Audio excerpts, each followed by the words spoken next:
안녕하세요. 중국과 함께 사는 길을 평생 연구하는 한중 다문화 가정의 차코페페입니다. 제가 이번에 온라인 라이브 강의를 하게 되었습니다. 2월 24일 수요일 오전 10시 반 한국 시간부터고요. 접속 방법은 제 유튜브를 통해서 다시 공유드릴 예정입니다. 한국의 컬처 베이팅 센터라는 곳에서 중국에 대해 현장감 있고 객관적인 강의를 해줄 강사를 찾다가 저에게 연락을 주셨어요. 그래서 감사한 마음으로 강의를 맡게 되었습니다. 이 컬처 베이팅 센터라는 곳은요, 원래 미국을 중심으로 다른 사회와 문화를 한국 사람들에게 객관적으로 알려주는 역할을 해오셨습니다. 미국과 중국을 모두 객관적으로 살펴보자는 취지에서 진행되는 온라인 세미나인 만큼 제게도 참 의미가 깊을 것 같습니다. 그럼 많은 분들의 참여를 기다리고 있겠습니다. 감사합니다.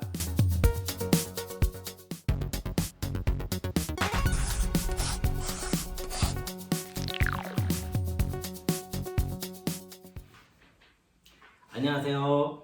중국과 함께 사는 길을 평생 연구하는 한중 다문화 가정의 차코페테입니다. 네, 오늘은요, 중국은 왜 항상 불합리한가?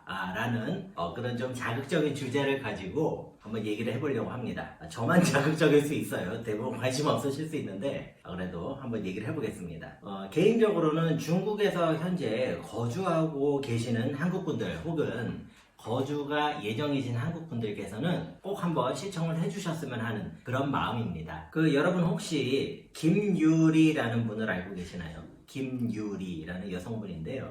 제 고등학교 때 친구입니다. 저희가 고등학교가 이제 남녀공학이었거든요. 근데 이제 제 개인적으로는 김유리 이펙트라는 말을 제가 쓰고 있는데요. 이게 뭐냐면은 조금 설명을 드릴게요. 제가 군 생활을 하고 있을 때에 저희 이제 고등학교는 남녀 합반이다 보니까 이 남자애들도 있지만 여자애들도 있었어요. 어느 정도 이제 그때 20대다 보니까 서로 소식도 주고받고 이랬는데 제가 이제 아마 이제 대학교 동아리 모임이었던 것 같아요. 거기에는 누가 시집 간다는 얘기를 제가 잘못 듣고 저는 이제 김유리가 시집을 가는 걸로 안 거예요. 근데 아무도 이제 저한테 그렇게 얘기를 한 게 아니고 저 혼자 착각을 한 거죠. 혼자 착각을 했는데 이 김유리라는 분은 이제 굉장히 지적이고 우수하고 굉장히 지금 훌륭한 분이세요. 그런데 제가 이제 고등학교 때 다른 친구하고 전화 통화를 하다가 군대에 있는 놈이 뭘 알겠어요? 근데 너 얘기 들었어? 김유리 이번에 시집 간다며. 당연히 모르죠. 걔는 김유리가 시집을 안 가는데 그 얘기를 어디서 들었겠어요? 그러니까 진짜 김유리가 시집을 간다고 이게 막 일파만파로 돈 거예요. 저는 그냥 무책임하게 전화 하나 하고 이제 끝난 거예요. 한 일주일인가 있다가 또 다른 누구랑 전화하는데 그 친구가 저한테 얘기하는 거예요. 너 김유리 시집 간다는 얘기 들었냐? 제가 놀란 거예요. 너도 들었냐? 사실은 나도 그것 때문에 지금 이러면서 얘기가 길어진 거예요. 지금 김유리 당사자는 가만히 놔둔 채 도너처처럼 이 사람은 전혀 모르는 정보가 이렇게 이 사람에 대한 정보가 돌고 있는 이런 상황을 제 개인적으로 김유리 이펙트라고 부르고 있습니다. 이게 그때는 이제 단순한 어떤 해프닝으로 끝나고 말았지만 사실 이게 굉장히 위험한 거거든요. 특히 이제 민감한 이슈에 대해서 이런 김유리 이펙트가 발생을 할 경우에는 자칫 굉장히 심각한 결과로 연결이 될 수가 있습니다. 자, 제가 굳이 여러분들께서 알지도 못하시는 이 김유리 이펙트를 꺼내서 여러분께 말씀을 드리는 이유는요, 중국에 살고 있는 한국 사람들이 종종 비슷한 패턴의 일들을 겪는 거를 너무 많이 봐서 그렇습니다. 그게 어떤 내용이냐면요, 중국에 사는 한국 사람들 사이에 중국과 관련된 어떤 특정 사실에 대한 잘못된 정보가 하나가 나옵니다. 예를 들어서 김유리가 시집간다 이런 거죠. 자꾸 김유리가 언급이 돼서 미안합니다. 혹시 영상을 보고 있다면 내가 먼저 사과를 하겠습니다. 그런데 거기에 대해서 사실관계가 해결되지도 않은 상황에서 그것과 관련된 잘못된 소문이 점점 커지는 거예요. 그래서 오해가 오해를 낳고 오해가 오해를 낳고, 그래서 맨 마지막에 결론은 한결같이 이런 식으로 결론이 납니다. 중국은 정말 이상한 나라다. 중국은 정말 이해하기가 힘들고 정말 받아들이기가 어렵다. 중국은 정말 비합리적이다. 중국은 너무 웃기는 나라다. 자, 이런 식으로 이제 우리끼리 결론을 내는데 정작 당사자인 중국은 중국 사람은 한국 사람들이 그런 고민을 하는지도 몰라요. 왜냐면 그런 일이 없었기 때문에. 자, 그러다 보니까요, 중국에 사시는 한국 분들은 누구나 누구나 이제 막연한 어떤 그 궁금증이라고 그럴까 해소되지 않는 그런 부분들이 있어요. 그런데 제가 좀 오랫동안 고민을 해봤더니 이런 식의 의문과 어떤 좀 갈증은 한국에 사셔도 마찬가지입니다. 뭐 독일에 사셔도 마찬가지고 미국에 사셔도 마찬가지예요. 그런데 이게 자칫 내가 중국에 있으니까 이렇게 알 수 없는 일을 겪고 있다라고 오해하시는 일은 없었으면 좋겠습니다. 이제 얘기를 하다 보니까 제가 무슨 중국을 변론하는 것 같은 입장인데요. 절대 그런 입장은 아니고요. 저는 이제 중국과 함께 사는 길을 가지고 그런 측면에서 말씀을 드리는 겁니다. 자, 제가 개인적으로 아주 간단한 질문 하나를 딱 드릴게요. 이 질문에 어떻게 대답을 하는지만 본인이 체크를 하시면 내가 어느 정도 이런 오해할 수 있는 환경에 노출되어 있구나. 이런 거를 아주 간편하게 체크하실 수가 있습니다. 어떤 질문이냐면요. 한국에서는 이렇게 해서 됐는데 여기서는 왜 안 되지? 라는 질문을 얼마나 자주 하시느냐. 이거를 가지고 아주 간편하게 본인의 상태를 점검하실 수가 있습니다. 무슨 말이냐면요. 한국에서는 예를 들어서 물을 먹는 걸로 한번 해볼게요. 물 배달을 시켰는데 한국에서는 배달을 하면 이렇게 하는데 왜 여기서는 이게 안 되냐. 도대체 받아들이기가 어렵다. 이런 식의 생각을 하실 수가 있어요. 그런데 안 그런 분도 계십니다. 어떻게 생각하시는 분들이 안 그러시냐면요. 야, 여기 중국? 여기 외국이잖아. 그러면 한국이랑 다른 거 당연한 거잖아. 그러면은 여기서는 물 시켜 먹을 때 이렇게 시켜 먹는 거구나. 오케이, 그럼 난 여기서 이렇게 하면 되겠다. 이런 분들은 또 한국 가서는 한국 스타일대로 하시고 중국 오시면 또 중국 스타일대로 하시고. 근데 이제 뭐 서양이나 미주, 유럽 이런 쪽에 가시면 아예 생김새가 다르다 보니까 생각하실 때에도 당연히 다를 것이다 라고 생각을 하시는데 중국은 얼핏 보면 한국 사람하고 너무 비슷하게 생겼어요. 그러니까 이게 안 되는 게 이상하다 이거죠. 그리고선 막 소비자로서의 권리를 막 주장하시는 경우도 있고 막 화를 내시는 분들도 있고 그런 분들을 제가 옆에서 목격할 때마다 제 마음은 많이 정말 아픕니다. 그런데 이 질문을 한번 스스로 던져보셨으면 해요. 그래서 이런 질문을 자주 하실수록 중국에서 잘못된 정보에 오해하실 수 있는 가능성이 크다. 이렇게 생각하셔도 무방할 것 같습니다.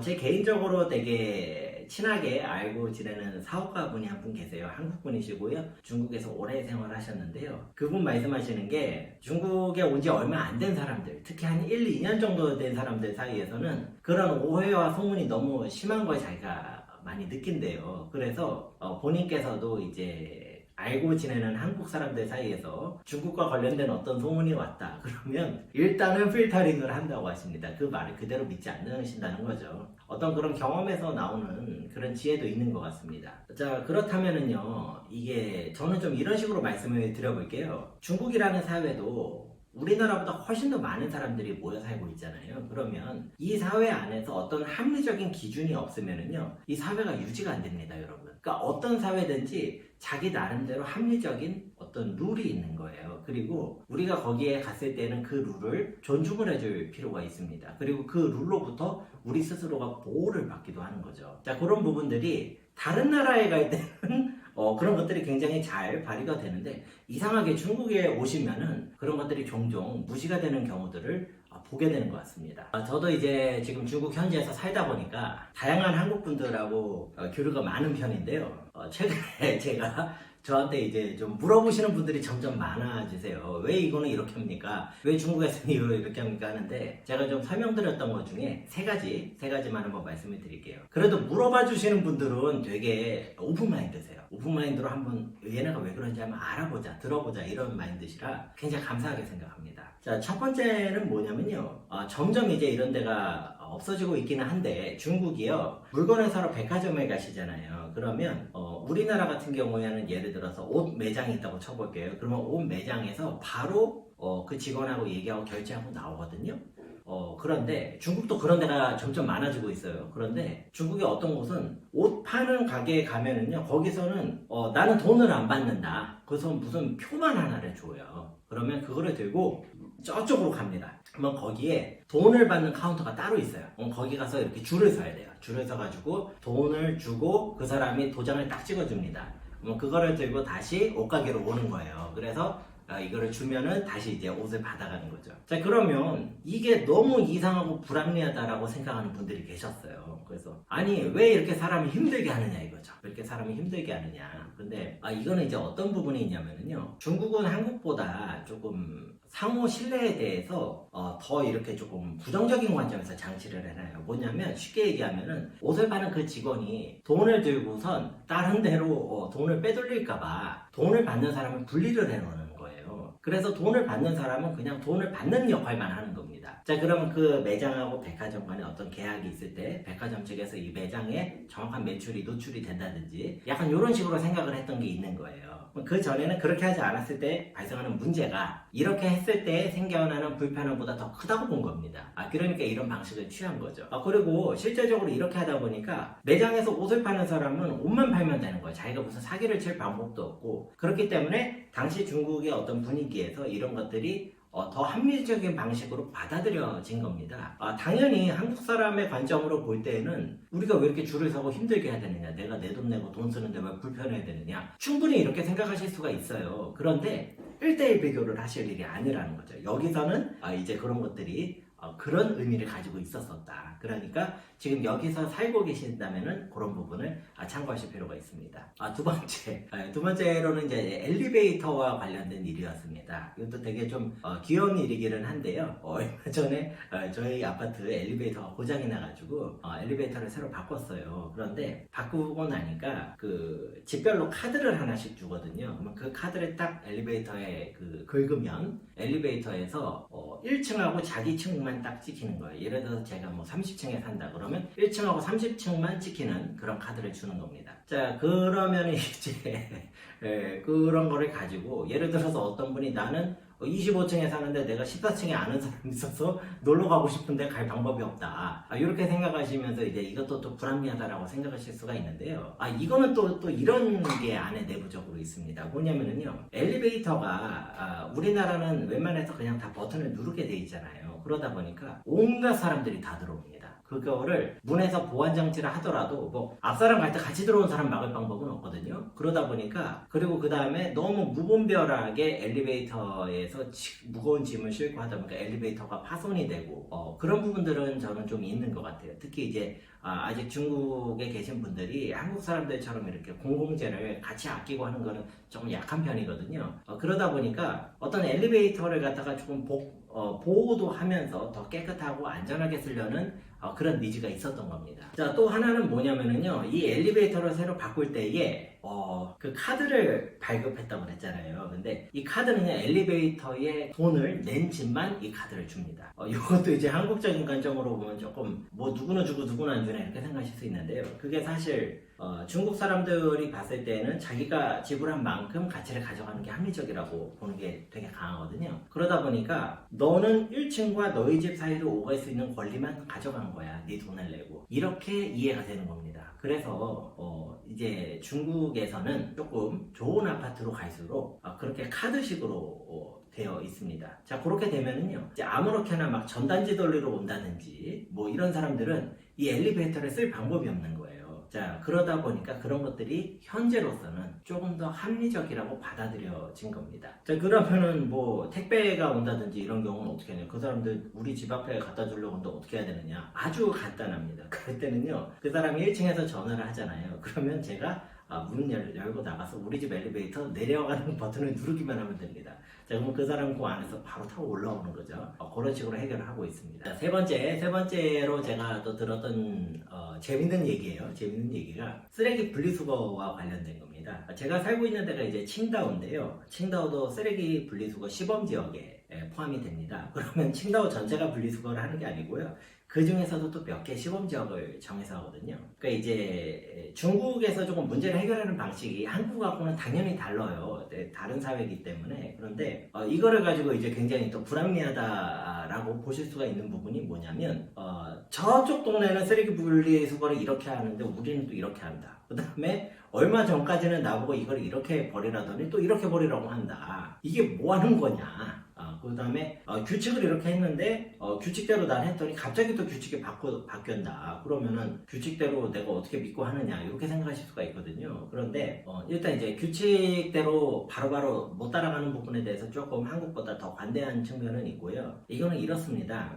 중국은 이제 워낙 땅이 넓고 사람이 많다 보니까 문제를 해결하는 방식에 대해서 한 가지 솔루션만 있다라고 생각 자체를 안 해요. 이 사람들의 문화 자체가. 그래서 쓰레기를 분리수거한다는 거가 지금 중앙정부에서 가지고 있는 어떤 하나의 과제라면 이거를 해결하기 위한 다양한 방안들이 있는데요. 그 방안들을 다 하나씩 적용을 해보는 겁니다. 이거를 이제 시범 적용한다라고 표현을 해요. 그러면 그 적용을 한 것들이 기록이 다 데이터화됩니다. 그래서 그것들을 다시 다 비교를 해봐요. 그래서 이게 어떠한 방식이 지금 살고 있는 중국 사람들에게 가장 적합한 분리수거 방식일까, 요거를 갖다가 다 계산을 해보는 거죠. 자, 그럼 그 과정에서 당연히 다르게 갈 수가 있고 서로 이렇게 방법이 바뀌는 경우들이 있는데, 한국 사람들은 사실 한국에서 그런 일은 거의 없거든요. 한국은 하나가 딱 정해지면 거의 그대로 쭉 간다든지, 그거 한번 바꾸면 난리가 나잖아요. 예를 들어서 우리 저 지하철에 엘리베이터 옛날에 그 우측인가요 좌측인가요? 그 좌측으로는 빨리 올라가는 사람 하자고 그래서 우측으로 쓰는 거 옛날부터 막 그런 거 저기 우리 캠페인 했잖아요. 근데 알고 봤더니 우측으로 섰더니 그쪽이 눌려가지고 그 에스컬레이터, 죄송합니다, 에스컬레이터가 이렇게 눌려가지고 자꾸 고장이 난다. 그래서 지금은 다시 그냥 그렇게 쓰지 마라, 똑같이 더라 그러는데 그 말 안 들어. 이제 다시 안 바뀌는 거예요. 한번 각인이 되니까.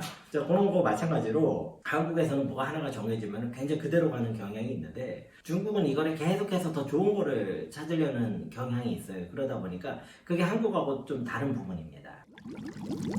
자, 그래서요, 제가 최근에 개인적으로 질문받았던 3가지 정도 사례를 가지고 여러분들께 좀 말씀을 드려봤는데요. 들어보시고 어떠실지 모르겠어요. 다 들었는데도 불구하고 야, 중국은 역시 불합리하다, 정말 이상한 곳이다, 이런 곳이 이렇게 영향력이 세지면 안 된다, 이렇게 생각하시는 분들도 계세요. 그 개인 생각이기 때문에 제가 어떻게 말씀을 못 드리겠습니다. 저하고는 다른 생각이긴 하지만 이제 저랑 좀 비슷한 생각을 가진 분들도 계세요. 뭐냐면 중국도 자기 나름대로의 어떤 합리성이 있는 거고, 우리가 적어도 중국에 살 때는 그 합리성에 대해서 우리가 인정을 해야 되고, 하지만 중국이 만약에 자기 합리성을 가지고선 다른 나라에 무조건 적용을 하려는 일이 있으면 그거는 또 얘기를 다시 해봐야 되는 부분이겠죠.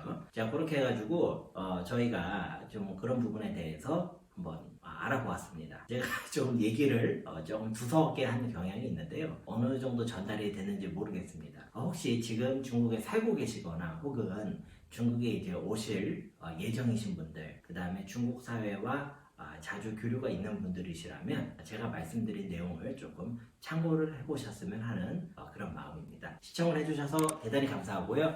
계속 노력하는 차코페페가 되겠습니다. 감사합니다.